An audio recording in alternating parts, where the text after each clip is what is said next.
सुशांत के मौत मामले की जांच कई दिशाओं में बटी हुई है, लेकिन इस बीच परिवार ने अपना सारा दर्द एक चिट्ठी के जरिए बयां किया है। इस चिट्ठी में इस परिवार की जिंदगी का जंग का पूरा ब्यौरा है। एक इशारा यह किया गया है कि मुंबई में सुशांत हनी ट्रैप गैंग का शिकार हुआ।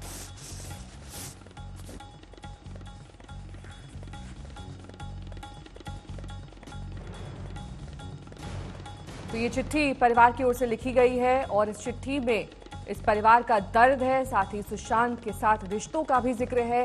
लेकिन गमजदा परिवार की चिट्ठी में कई ऐसी बातें लिखी गई हैं जो अब तक उजागर नहीं हुई थी। इस चिट्ठी के जरिए ये बातें मालूम चल रही हैं और अब इस चिट्ठी में ये लिखा गया है कि सुशांत को हनी ट्रैप का भी सामना करना पड़ा था।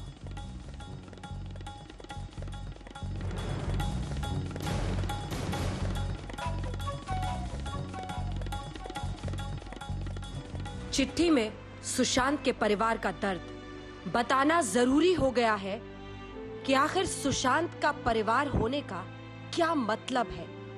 सुशांत के माता पिता कमाकर खाने वाले लोग थे, हंसते खेलते 5 बच्चे थे। परवरिश ठीक से हो इसलिए गांव से शहर आए, बच्चों को पढ़ाने में जुट गए। हमारे परिवार को पहला झटका तब लगा जब माँ असमय चल बसी।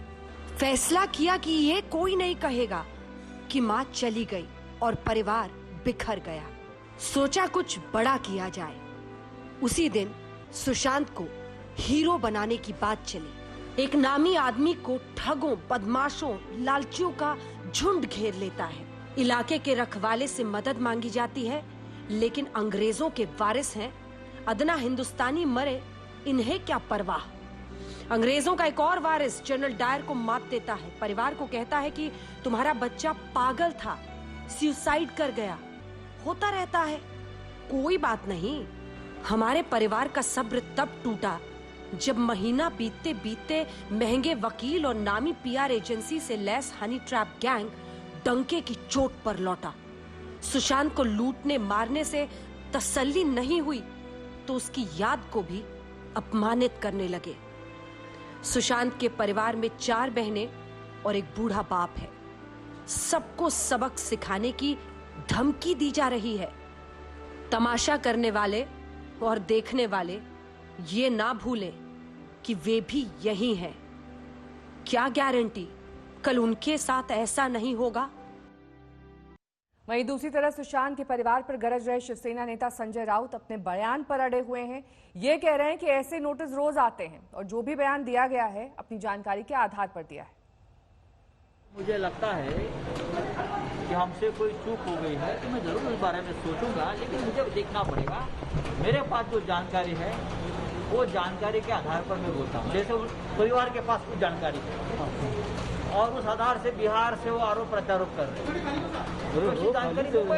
वो 2 शादी वाले पे आक्षेप। देखिए, आप बार वो बात मत करिए। हाँ, आप क्या करना चाहते हैं? उसी आधार पर नोटिस बोल रहे हैं। देखिए, वो हम देखेंगे, परिवार और हम देखेंगे जी। हाँ, और आपको मीडिया को उसमें बीच में आने की जरूरत नहीं है। देखिए, ये बहुत ही गलत है और बहुत ही गैर जिम्मेदार है। इन्होंने ये नहीं कहा कि पिता को जानते थे या बेटे को जानते थे, पारिवारिक से इनका कोई संबंध नहीं था। इस तरह की बातें तो सिर्फ जो जानता है वो भी नहीं जान सकता। जिसको बहुत घनिष्ठ रिश्ता हो, जिसमें घर में आना जाना हो, वही इस तरह की बात का कोई बोल भी सकता है।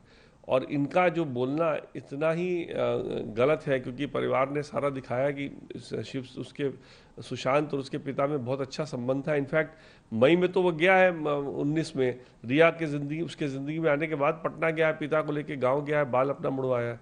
तो इसलिए अब फिर बाद में रिया ने उसने बात नहीं करने दी तो फिर उनका आपको दिखा होगा उन्होंने मैसेज वगैरह भी किया रिया को कि भाई मेरे से बात कराओ, क्या प्रॉब्लम है मेरे को बताओ। तो इसलिए ये बहुत ही गैर जिम्मेदाराना है और इनको अब इसका माफ़ी मांगनी चाहिए इस तरह से ऐसे स्टेटमेंट देने की।